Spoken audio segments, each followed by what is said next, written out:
On est calme, on est zen, on est relax, car il n'y a que des bonnes nouvelles dans le journal des bonnes nouvelles.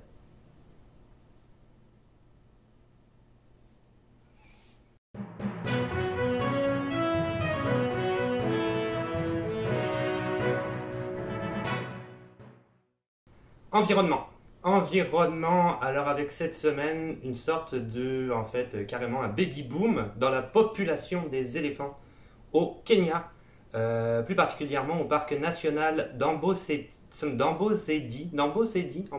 ne sais pas si je prononce bien.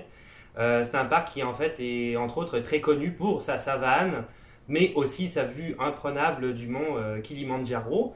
Donc dans ce parc-là, plus particulièrement, 140 éléphants sont nés en une seule saison, ce qui est énorme. C'est un chiffre qui est beaucoup supérieur à la normale.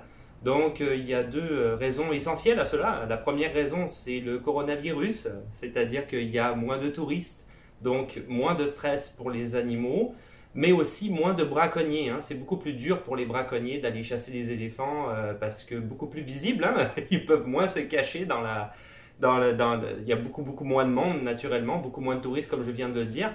Donc c'est plus facile pour ceux qui protègent les éléphants d'aller traquer les braconniers. Ils ont beaucoup plus de mal. Les braconniers, malheureusement, si tu ne le sais pas, ça existe encore hein, vis-à-vis des éléphants. Pour les défenses d'éléphants, c'est toujours un petit peu la même chose, même si il y a beaucoup d'entreprises qui luttent contre ça et qui ont décidé de plus fabriquer certains de leurs éléments en ivoire, mais plutôt une sorte de plastique pour contrer ça. Mais ça existe encore. Ça existe encore.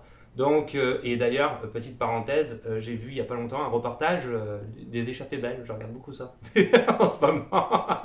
Bref, il y avait un reportage en Afrique du Sud, et en Afrique du Sud, ils protègent plus particulièrement les rhinocéros, parce que il y a certains braconniers qui vont tuer les rhinocéros juste pour couper la corne en avant, qui se vend dans certains pays asiatiques, afin d'en faire une poudre qui, soi-disant, serait aphrodisiaque. Donc pour protéger ces rhinocéros, ils les endorment, ceux qui les protègent, coupent la corne, la scie, et comme m'avait dit ma conjointe, certains même font une corne en résine, et un petit peu comme chez le dentiste, hein, ils vont fixer la corne en résine sur le bout de corne qui a été coupé, parce que ça n'a plus aucune valeur, et le rhinocéros peut enfin vivre normalement, puisque sa population est en déclin à cause du braconnage. Donc c'était une parenthèse par rapport au braconnage. Le braconnage existe beaucoup, il existe encore, et c'est une grosse problématique, surtout pour la population des éléphants. Donc là, c'était quand même une bonne nouvelle. Il y a aussi eu, ça c'est le deuxième élément, plus de pluie cette année dans cette région-là. Donc ça voulait dire plus de nourriture pour les éléphants. Et la grande majorité des éléphants ont pu du coup arriver à terme au niveau de leur gestation. C'est quand même aussi une bonne nouvelle. Donc baby boom chez les éléphants, c'est vachement cool. J'avais vu une autre chose aussi par rapport aux éléphants, c'est que en Inde, il y a beaucoup d'éléphants qui sont comme ça, comment dire, quasiment esclaves de l'être humain. Et là, l'être humain c'en est pour les touristes, etc. Donc, je sais pas, j'imagine que tu es quand même au courant. Voilà, on utilise des éléphants pour balader les touristes sur leur dos, et c'est un petit peu inhumain la manière dont c'est fait. Mais là, les gens qui, soi-disant, s'occupent des éléphants, les ont laissés comme ça dans la nature, parce que à cause du confinement et autres. Et les éléphants sont tous réunis ensemble, bien que apprivoisés, encore une fois, entre guillemets, depuis longtemps. Et ils ont carrément fait une énorme tribu d'éléphants avec un leader qui était une femelle. Et ils ont décidé de migrer ensemble dans un autre pays. Donc c'est quand même assez remarquable comme animal. Et je terminerai en fait avec le coronavirus. On voit clairement que l'être humain est une sorte de virus hein, pour la planète parce qu'à chaque fois il y a ce genre d'histoire qui ressort, aussi bien au niveau de la faune que de la flore. Si je pense à Venise et les dauphins par exemple, ou l'eau qui devient plus claire. Donc on voit clairement qu'on est une problématique, nous les êtres humains, par rapport à l'environnement. Technologie. Technologie, alors un monsieur du nom de Brian Suffoletto a mené une étude sur la fabrication d'une application pour smartphone afin de détecter si quelqu'un est au-dessus de la limite d'alcool autorisée pour conduire. C'est super sérieux. Lui et les autres chercheurs en fait, de l'université Pittsburgh, c'est là-bas que ça se passe, ont fait des tests sur 22 participants qui étaient âgés de 21 à 43 ans. Donc c'était des volontaires naturellement. Ils avaient dans l'obligation de boire un verre de vodka toutes les heures et une fois qu'ils avaient consommé leur verre de vodka, c'est-à-dire c'était par tranche de 2 heures, L'heure qui suit, il devait faire 10 mètres, marcher 10 mètres en ligne droite et revenir en ligne droite avec le téléphone dans la poche, bien entendu. Et après ça, ils reconsomment un verre de vodka, ils attendent 1 heure, ils refont 10 mètres, etc. etc. Ça s'est passé comme ça. Alors, évidemment, ils ont fait ça jusqu'à ce qu'ils atteignent pas, jusqu'à ce qu'ils soient complètement sous, fini, mort. Hein. C'était pas ça l'objectif. Mais c'était jusqu'à ce qu'ils atteignent en fait le fameux 80 mg d'alcool pour 100 ml de sang, soit le 0,8. Bien que, comme ils l'ont dit, dans certains pays, c'est 0,5, mais ils sont partis sur la base de 0,8. Alors, en fait, l'application va définir si tu es capable de marcher en ligne droite de manière constante, ce qui est le cas a priori pour la plus grande majorité des personnes qui ne boivent pas d'alcool. Cependant, il y en a certains à qui ça ne fonctionne pas, même en n'ayant pas bu d'alcool, ils ne seront pas capables de marcher droit. Bref, sur une ligne droite.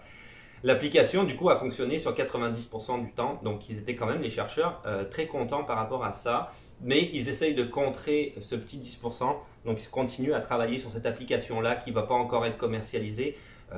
Brian Suffoletto a dit qu'il voulait atteindre absolument le 100%, et une fois qu'il l'aura atteint, justement à cause de cette petite problématique de la personne qui marche pas droit, même quand elle n'a pas bu, donc une fois qu'il va avoir défini comment contrer la problématique, ça va être une application qui va être disponible pour n'importe qui. Donc je trouvais que c'est quand même relativement une bonne nouvelle. Comme ça, si tu sors dans un bar ou quoi et que tu n'as pas le truc pour souffler, tu peux tout de suite prendre ton application et dire waouh, ok, je marche vraiment pas droit. Donc clairement, il y a un souci. Non? T'es pas d'accord? C'est là, tu le sais quand t'as trop bu, non? Tu connais ta consommation dans une soirée, t'as pas besoin d'une app pour te le dire. Tu sais que t'as bu plus que 3 bières dans ta soirée. Là. Il y a peut-être des gens qui en ont besoin, je pense. C'est une application qui est faite pour rassurer certaines personnes. Il y a des personnes qui n'ont pas conscience de leur taux d'alcoolémie, je pense. Moi, en tout cas, j'ai été témoin de ça pas mal, souvent. Divertissement. Divertissement avec cette semaine, en fait, au bassin de la Villette à Paris, a eu lieu le 18 juillet. Je vais parler de ça, mais tu vas comprendre après pourquoi. Le premier cinéma sur l'eau. Donc ça, c'est vachement bien. En fait, il y a eu une projection gratuite. On te prêtait des bateaux qui étaient désinfectés pour la cause. À cause, naturellement, tu l'auras compris, du coronavirus et de la distanciation sociale obligatoire. Et depuis le bassin et ton bateau, tu pouvais regarder du coup la projection qui, pour la cause, le film était Le Grand Bain. Donc c'est très, voilà, c'est vraiment dans l'ordre d'idée. Hein. Mais c'est quelque chose qui a fait le buzz un petit peu partout à travers le monde. Et d'abord en Australie, il y a une société qui a décidé de faire la même chose et qui a dit que tu pouvais déjà acheter des places d'avance. Donc c'était pas gratuit à ce moment-là, mais on s'est rendu compte assez rapidement que c'était une fraude parce que finalement rien n'était réellement organisé en arrière de ça. Il y a beaucoup de gens qui voulaient absolument pouvoir participer à cette activité et qui avaient déjà payé, mais malheureusement ils ont perdu leur argent. D'autres compagnies plus sérieuses ont vu que du coup en Australie ça avait marché en France, qu'en Australie ça avait intéressé un gros paquet de monde. Alors en Amérique du Nord, il y a 2-3 compagnies je pense qui ont mis ça au point et là c'est sérieux. Ça va être gratuit comme en France, la même chose. Et tu vas pouvoir dès le 2 septembre en fait avoir des endroits où tu vas pouvoir aller voir des films comme ça, donc comme Los Angeles, Denver, San Diego ou San Francisco. Puis ensuite ça va être chaque semaine jusqu'au 23 septembre, toujours dans des bateaux désinfectés, toujours le même système, dans des villes telles que New York, Toronto, Vancouver, Chicago, Miami, Houston, etc. etc. Les films qu'ils ont décidé de présenter de cette manière-là vont être à la fois pour certains lieux que j'ai cités, des films classiques, des grands films qu'on connaît tous, ou aussi évidemment des nouveautés, donc ça c'est quand même assez intéressant. Donc une très bonne idée, il fait encore beau, c'est encore l'été quand même, donc de pouvoir profiter du plein air, de la distanciation sociale, d'être dans un bateau, c'est quand même relativement cool, d'avoir du popcorn et de regarder un film, c'est cool, pourquoi pas, c'est une bonne idée. Canada News. Canada News avec cette semaine une histoire inspirationnelle. Moi je les aime bien ces histoires-là, je les trouve cool. Donc c'est l'histoire de Zach Regan et Matty Johnson qui sont en fait deux surfeurs qui vivent à Vancouver, donc en Colombie-Britannique, et qui bien souvent ils font ça, ils partent en week-end, là ils sont partis en week-end sur l'île de Vancouver, et ils font en fait ce qu'ils appellent camping, pêche et surf. C'est comme ça qu'ils voient ça. Donc, nous, au Canada, c'est vraiment cool. On est proche de la nature ici au Canada, et quand tu vis au Canada, c'est pour ça peut-être que je suis un petit peu plus pour l'environnement souvent, parce que nous, c'est très rapide quand on se retrouve dans la nature et on voit c'est quoi la nature tous les jours. Donc, c'est des gens qui sont vraiment fans de ce type d'activité. Et donc, équipés de leur petit bateau d'aluminium, ils sont allés sur l'île de Vancouver. Et arrivés sur l'île de Vancouver, après quelques heures où ils s'étaient installés, ils ont trouvé dans une petite caverne comme ça, relativement proche de la plage, un animal comme affamé, effrayé, voilà, comme ça, un petit peu reclus. Et ils se sont dit, bon, bah alors, de loin, ils se sont dit, soit c'est un loup qui est seul, qui a été laissé par sa tribu de loups, sa meute, soit c'est un ourson, en tout cas ils n'arrivaient pas à définir. Finalement ils se sont approchés, ils se sont rendus compte que c'était un chien, ce qui est relativement extraordinaire parce que là où ils sont c'est quand même la pleine forêt, ils se sont demandé pour comment ce chien a pu faire pour atterrir là. Alors ils ont décidé de capturer le chien, ce qui a été relativement difficile parce que le chien était terrifié, mais ils ont réussi à le capturer sans lui faire de mal, à le ramener en ville avec leur petit bateau en aluminium. Et une fois l'avoir ramené en ville, ils ont décidé de faire des recherches, à savoir à qui ce chien pourrait appartenir.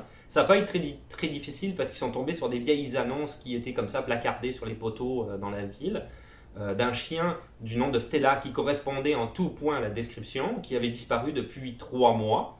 Donc ils ont été voir le propriétaire qui effectivement a tout de suite identifié son chien. Et a dit waouh, il pensait que son chien était mort parce qu'en fait, il a expliqué qu'il s'était baladé en forêt à un moment donné avec son chien et il s'est retourné, son chien n'était plus là, son chien était parti. C'est souvent comme ça, hein, les chiens qui sont comme ça, ils partent après un écureuil ou un animal et ils se perdent. et du coup, il avait juste erré dans la forêt jusqu'à se perdre dans un endroit hyper sauvage. Donc, c'est vraiment cool. C'est des journalistes de là-bas qui en ont parlé. Et Matt Johnson, qui en a parlé aux journalistes, a dit que c'était très important de partager ce genre d'histoire. Je cite ce qu'il dit: « Je voulais partager une histoire à la fois inspirationnelle et positive. Quand l'opportunité se présente, il faut savoir se mettre de l'avant afin d'aider. » Donc c'est vraiment cool, l'histoire de ces surfeurs-là. Ouais, on approuve.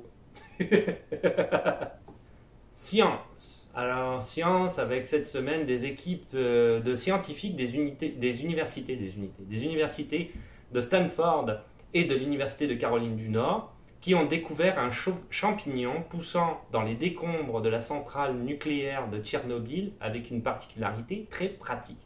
Alors, ce champignon qui s'appelle, attention, Cladosporium sphaerospermum. Oui, ben voilà, ça a toujours des noms latins, c'est bien compliqué le latin. Ça reste la racine de la base de notre langue française et des langues latines, mais c'est toujours compliqué. Espagnol, etc. Donc, bref, ce champignon-là, la particularité qu'il a, c'est qu'il peut convertir de la radiation en une énergie chimique inoffensive pour l'être humain.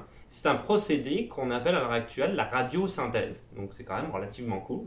Alors, la NASA, évidemment, c'est elle qui est en arrière de cette étude-là et qui la finance. Le but ultime, c'est une meilleure protection des astronautes dans l'espace, parce qu'il faut te dire que les astronautes sont au contact, quand ils sont dans l'espace, aux rayons ionisants, qui sont, pour donner une idée, 10 fois plus forts que sur la planète, parce que sur la Terre, on est protégé par l'atmosphère et la stratosphère, ce qui n'est pas le cas quand tu es dans l'espace. Donc, ce qu'ils voudraient faire, plus particulièrement, c'est remplacer un petit peu partiellement les protections matérielles qui existent déjà par ce champignon-là, qui c'est la protection ultime pour faire en sorte que les astronautes soient bien dans l'espace, en fait.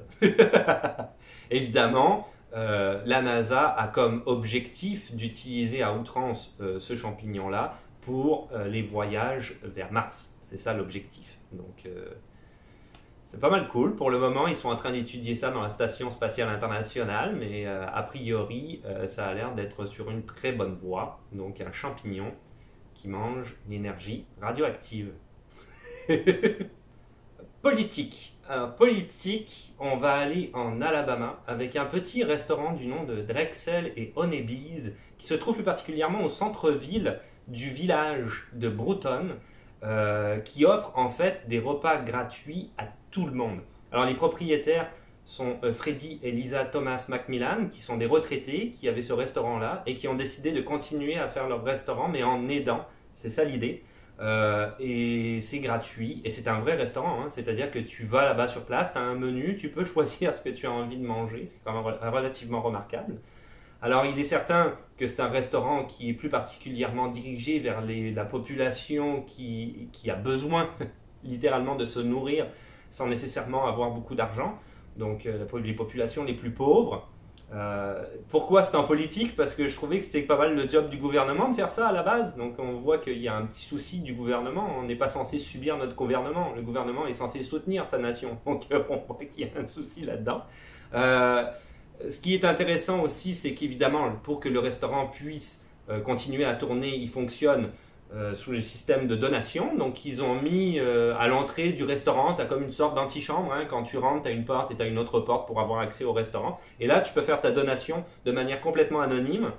Personne ne te voit et tu n'es pas obligé de donner de l'argent. Donc pour les plus pauvres, s'ils veulent, ils peuvent manger et repartir sans rien donner. Et les autres peuvent donner de l'argent. Donc c'est ouvert à tout le monde. Et si tu as envie du coup de soutenir le restaurant, tu peux aller manger là-bas et donner quand même un beau paquet d'argent pour pouvoir les soutenir financièrement. Il est certain que le coronavirus a tapé de plein fouet, hein, cette petite industrie, on va dire, entreprise de ces deux personnes, de ce couple de retraités. Mais quand même, ils ne se sont pas démontés. Et ils ont continué, ils ont pris les adresses de tout le monde qui voulait continuer à manger et ils ont fait des plats à emporter. Donc soit tu pouvais te déplacer directement au restaurant pour aller chercher à emporter, ou même en fin de journée, ils se déplaçaient pour les gens qui avaient peut-être un petit peu plus de mal parce qu'ils étaient obligés de rester confinés à cause de la maladie par exemple.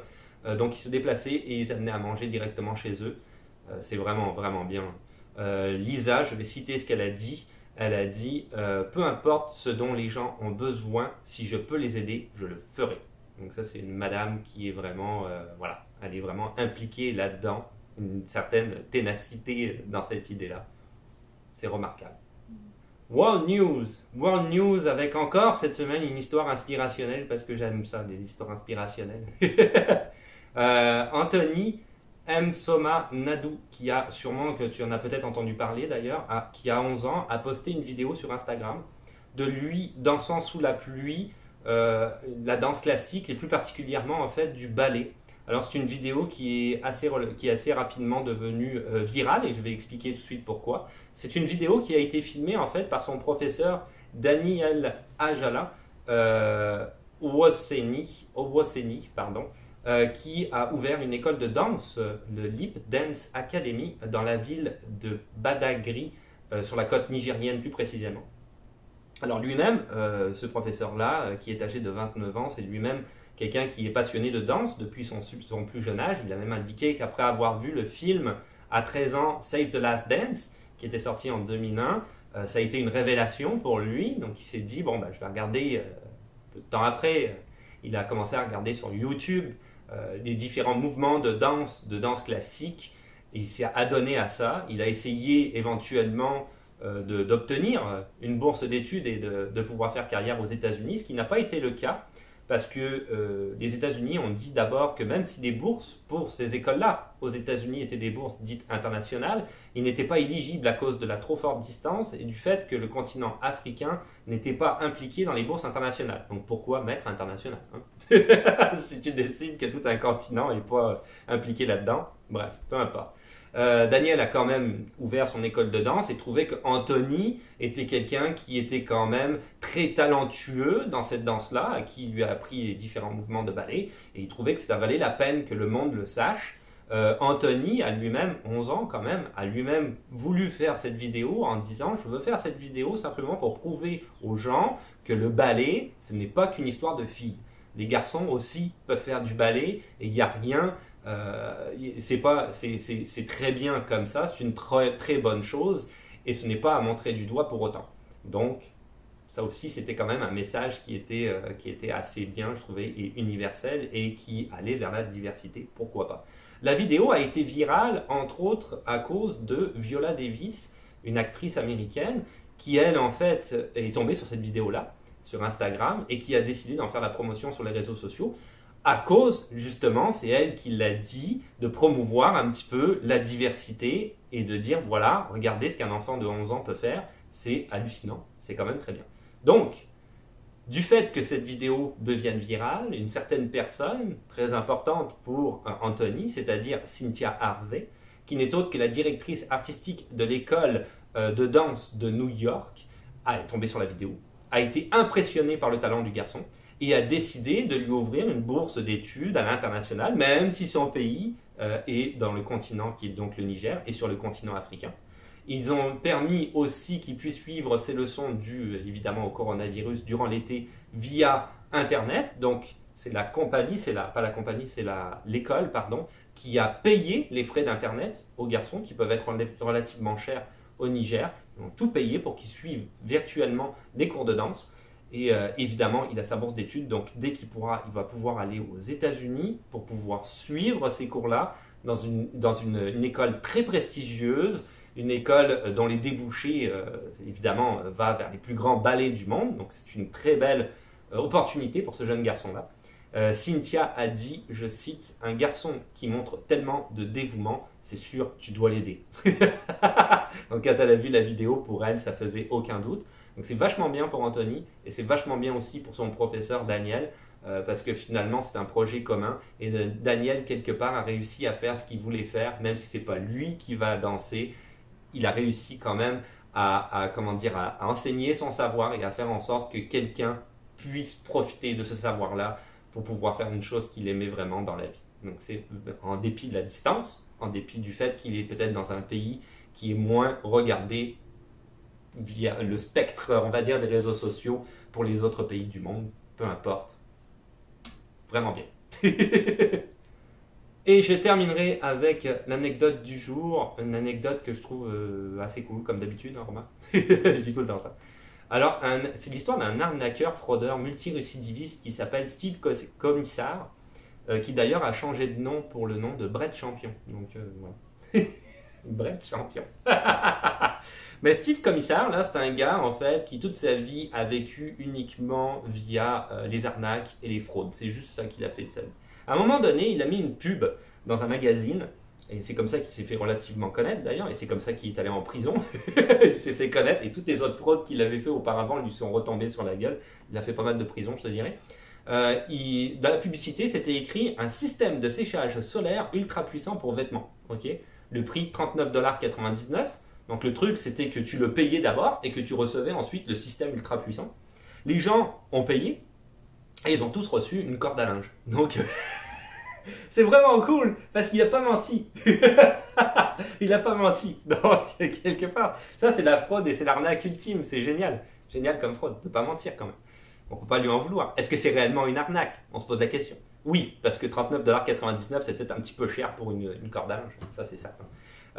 Donc le gars, il est allé en tôle, il est sorti de tôle en 2018 et de prison en 2018 et finalement il a écrit un livre parce que soi-disant il s'était repenti de toutes ces fraudes et multiples arnaques qu'il avait pu faire par le passé, qui s'appelle America's Guide to Fraud Prevention. Donc là c'était le gars qui disait comment faire attention pour ne pas se faire avoir par autres fraudes et arnaques. Et finalement, ce livre-là a été étudié. Il n'est pas resté très longtemps, je te dirais, sur les tables des librairies. Là. Il a été étudié par des experts dans le domaine qui ont dit « Mais non, ce livre, c'est une arnaque. C'est complètement une arnaque. » Donc le livre lui-même est une arnaque aussi.